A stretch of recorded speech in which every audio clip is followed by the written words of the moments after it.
Bom dia, queridos irmãos, queridas irmãs. Hoje, 4 de julho de 2023, terça-feira da 13ª semana do Tempo Comum. A igreja celebra hoje Santa Isabel de Portugal. Então, peçamos neste dia a graça e a intercessão desta santa, Santa Isabel, que ela possa interceder por cada um de nós e que os santos nos precedam e nos preparem para a nossa chegada. Estamos aí nos preparando para o Festival das Famílias, um tempo forte de grande graça, e você também é convidado a participar conosco deste momento, seja ele presencial ou online, vivendo essa graça do festival. A leitura que a igreja nos oferece hoje, na primeira leitura, é tirada do livro do Gênesis.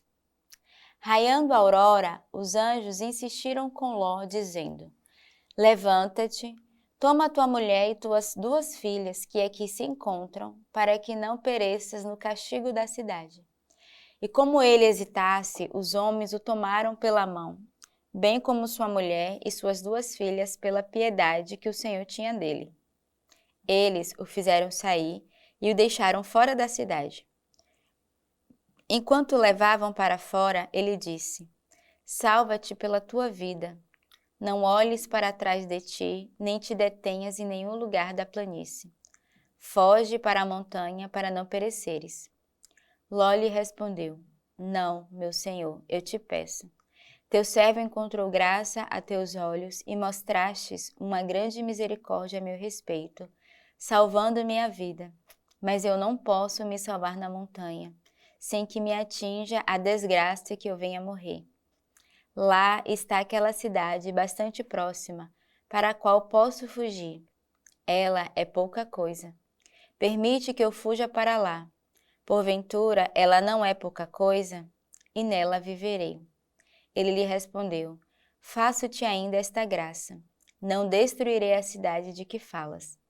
Depressa, refugia-te lá, porque nada posso fazer enquanto não tiveres chegado lá. É por isso que se deu a essa cidade o nome de Segó.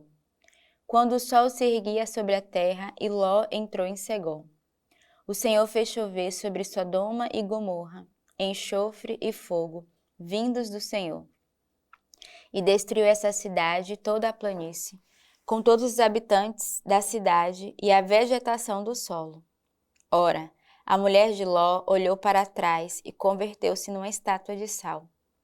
Levantando de madrugada, Abraão foi ao lugar onde estivera na presença do Senhor, e olhou para Sodoma, para Gomorra e para toda a planície. E eis que viu a fumaça subir da terra, como fumaça de uma fornalha. Assim, quando Deus destruiu a cidade da planície, ele se lembrou de Abraão e retirou Ló do meio da catástrofe, na destruição das cidades em que Ló habitava. Aqui a gente vê a narração de fato ali da cidade de Sodoma e Gomorra, o que aconteceu, mas a gente percebe que a desobediência ou a discórdia, a separação, ela provoca no coração do homem, mas também no coração de Deus. A gente acompanhou ao longo da semana passada, todas as leituras têm sido do livro do Gênesis. A gente viu a caminhada de Abraão com Ló, depois a separação dos dois, Ló que vai para essa planície e Abraão que continua seguindo para Canaã.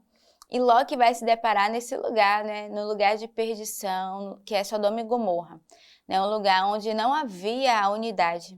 E o Senhor que vai pedir a Ló de deixar este lugar, porque o Senhor vai destruir. E a gente percebe ali que Ló, ele reconhece a sua fragilidade, ele reconhece a sua falta, ele reconhece o seu pecado, ao ponto de que ele fala: Senhor, eu mereço a desgraça. Mas aí o Senhor, de fato, quer também salvar esse povo. Mas, ao mesmo tempo, quando o Senhor nos pede de avançarmos, de ir à frente, não devemos olhar para trás e não devemos recusar o novo que Deus tem para cada um de nós. E aqui foi o que aconteceu com a mulher de Ló. Ela, no seu coração, com certeza não queria deixar aquele lugar, com certeza queria voltar aos prazeres do pecado do mundo. E o que acontece? Ela olha para trás. E olhar para trás, ela se torna uma estátua de sal.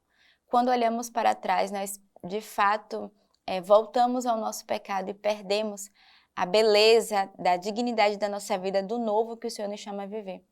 E aí o Senhor vai destruir Sodoma e Gomorra, Ele vai, de fato, mandar para aquele lugar uma chuva de enxofre, né, fogos vindo do céu para que destruísse aquele lugar de pecado, de perdição.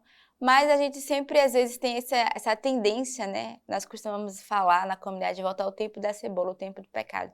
E o coração da esposa de Ló estava preso ainda ao passado, ao pecado. E quando estamos presos ao pecado, estamos presos, né? Já diz a palavra, não estamos livres, não podemos seguir adiante. Foi exatamente o que aconteceu aqui com a esposa de Ló.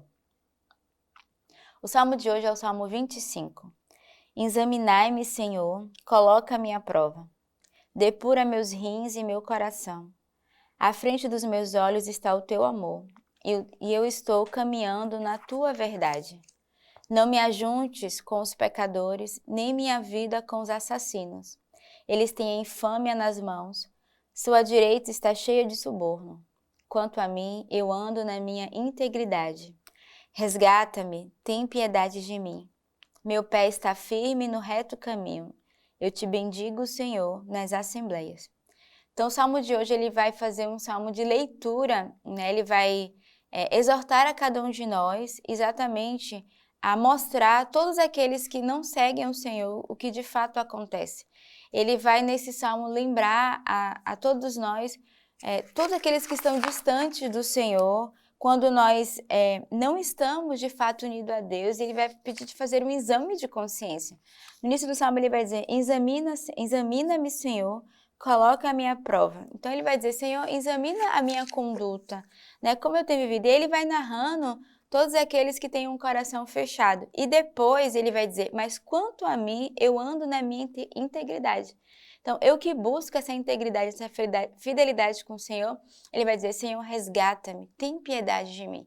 Então, é um salmo de súplica, de reconhecermos o nosso pecado, a nossa fragilidade, mas pedir ao Senhor que Ele haja com misericórdia e que Ele nos salve, né, da cegueira, da escuridão, qual cada um de nós pode se encontrar. O evangelho de hoje é o evangelho de São Mateus. Jesus entrou no barco e os seus discípulos o seguiram. E nisso houve no mar uma grande agitação, de modo que o barco era varrido pelas ondas. Ele entrando dormia. Os discípulos então chegaram-se a ele e o despertaram, dizendo, Senhor, salva-nos, estamos perecendo. Disse-lhes ele, por que tendes medo, homens fracos na fé? Depois, pondo-se de pé, conjurou-se severamente os ventos e o mar, e houve uma grande bonança. Os homens ficaram espantados e diziam, quem é este a quem até os ventos e o mar obedecem? Aqui no evangelho de hoje tem dois movimentos. Primeiro, o abandono e a confiança de Jesus, que dormia tranquilamente no barco.